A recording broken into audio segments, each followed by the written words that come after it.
Sarap ng Milo. Yun. Next. Sarap. A 30 meters long dam retains 9 meters of water as shown in the figure. Find the total resultant force acting on the dam and the location of the center of pressure from the bottom. So, YB. So, pinapanap dito, una, ay total resultant force. So, FH. Tapos, sunod, yung location ng center of pressure from the bottom. So, Y, bottom. Tapos, sabi dito, may 30 meters long daw na dam. Yung haba niya kasi dito nakatingin. So, may 30 meters daw dyan. So, kapag niredraw ko na, redraw ko. So, kapag meron kang dam daw dito, hirap mag-drawing dito. So, yan. Ito 3D ko lang. 3D na. Yan. Ito daw yung 30 meters long. So, meron kang. Okay. Next. Locate natin, katulad ng mga ginagawa natin kanina pa, yung center of gravity tsaka center of pressures. Ang center of gravity natin, dito nag-a-act. Center of pressure natin, below it lang. Tapos may distance siya na eccentricity. Then, nag-a-act ang hydrostatic force natin dito sa center of pressure. Ano pa ang dapat nating alamin? Alamin din natin ano yung H-bar niya. Ang H-bar niya is ito lang. Center of gravity, paakyat to liquid surface. Yan. Kahit nakaslant siya, no, ang H-bar natin is hindi mo kailangan isabay kung ano yung inclination ng center of gravity niya. Basta diretso siya sa liquid surface. Kapag kasi center to gravity, tas sinundan mo yung inclination niya, so parallel ka, ang parallel distance to the liquid surface, Y na yun, Y bar. Okay? So, drawing din natin dito sa kabila. Andito daw yung center of gravity. Andito daw ang center of pressure. Tapos, ito ang eccentricity. May nag-a-act na hydrostatic force. Okay. So, ito, dinrawing ko lang kung saan yung tubig tumatama, which is yung 9 meters. Okay. Next. Solve natin ang hydrostatic force dyan. Ang hydrostatic force dyan is the pressure at the center of gravity times the area, which is wherein the pressure is equals also to gamma h bar times the area. Ayun yung hydrostatic force niya. So, alamin muna natin. Isa-isa natin alamin. No? Since ang unit weight natin, water lang naman siya. So, 9.81. So, alamin natin kung ano yung h bar dito. Ang h bar, di ba? Ito. Pero hindi natin alam yan. No? Para, since sinabi ko nga na ang h-bar natin is from center of gravity, regardless of its inclination, lagi siyang pataas lang, papuntang liquid surface. Since ang center of gravity is always at the center of its body or plane, therefore, ito daw ay 9/2 lang, kasi kalahati. No? So, 9/2. Which is 4.5. Oops. 4.5 siya. Then, yung area. Yung area nito is kung alin yung nag-a-act dito. Etong area yung kailangan natin, no? Wow. Nagko-color ako. Panis. Tingnan mo, Bib. Naka-record na ako. Lipit lang. Yan. So, ayan yung area na kailangan natin hanapin. Pero, wala pa tayo nito. Sabihin natin ito ay Z. Pero, tas dito nga, 60 degrees. So, paano natin malalaman yan? Gagamit tayo ng triangle. So, pag tinriangle natin yan, ito ay 60 degrees. Ito yung Z. Ito yung 9.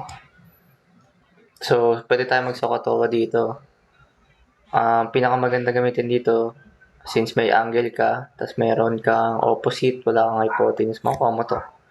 So, sine 60 is equals to, so, opposite 9 over Z. Wherein, pwede mo siyang i-rearrange by 9 over sine 60. So, ang Z ko ay 6 square root of 3. Tama ba? 9 sine 6 square root of 3. So, ito daw ay 6 square root of 3. Yan, since alam na natin, makukuha na natin yung area niyan, base times height. So, 30 times 6 square root of 3 is equals to 30 times 6 square root of 3. 311.77. 311.77. Store natin. Kailangan pa natin yan mamaya. Okay. Next. Since sa-solve na natin yan, pwede na natin i-solve ang hydrostatic force natin. Gamma H bar E. 9.81. H bar ko 4.5. Area ko is 311.77.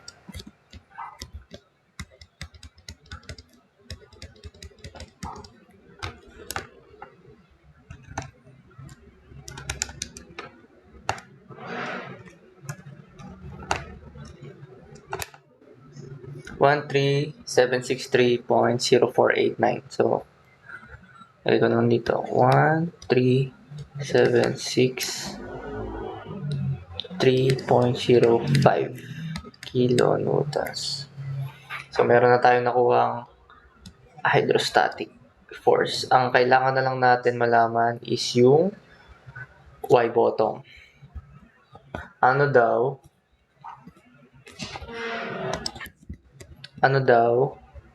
ang location ng center pressure? Ito.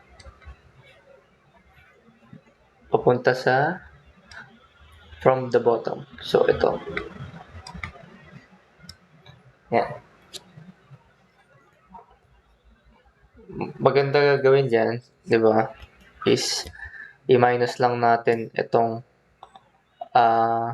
so, ang y-bot natin, minus lang natin yung z minus yung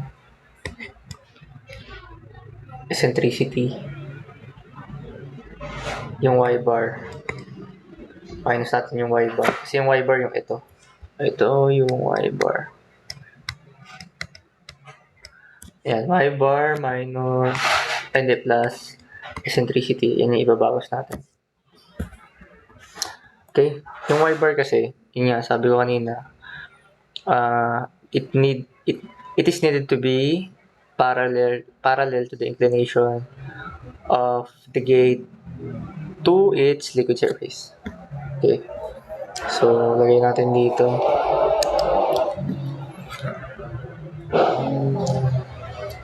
Since dito, kunin ko lang. Y bar H 6. I-drawing ko lang din ulit. I-drawing ko na lang. So, ito yun. Pangit. Pang ako dito. Ito.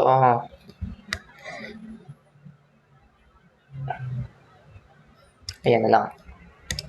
So, may Z tayo dito sa buo. 6 square root of 3. Diba ito yung center of gravity niya? Eh di, ibig sabihin pala, na yung y bar natin is yung kalahati lang ng z. Diba? Ito daw ay kalahati ng 6 square root of 3. So, 6. Next.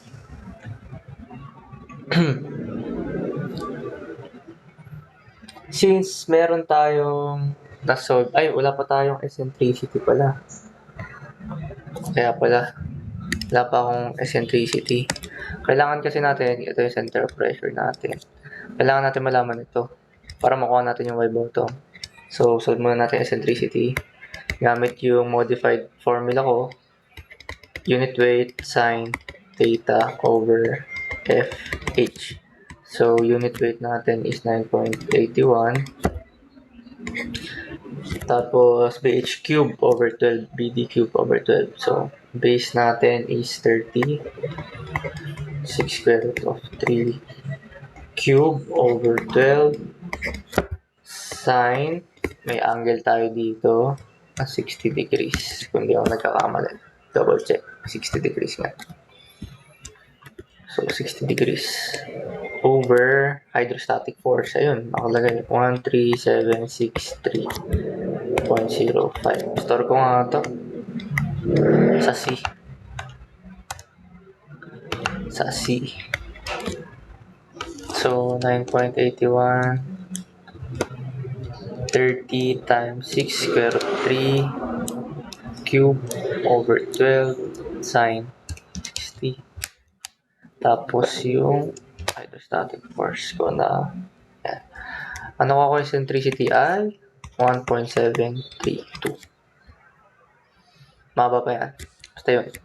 So, makukuha na natin yung y bottom which is yung z minus yung y. Ito. Y bar. Y bar plus eccentricity. Kasi ito, y bar plus eccentricity, minus mo na ito. Makukuha mo yung y bottom. Ito yung y bottom. Therefore, ang y bottom ko ay 6 square root of 3 minus y bar 6 square root of 3 over 2 plus eccentricity na 1.732. 3.464. 3.464. Ito yung y bottom natin.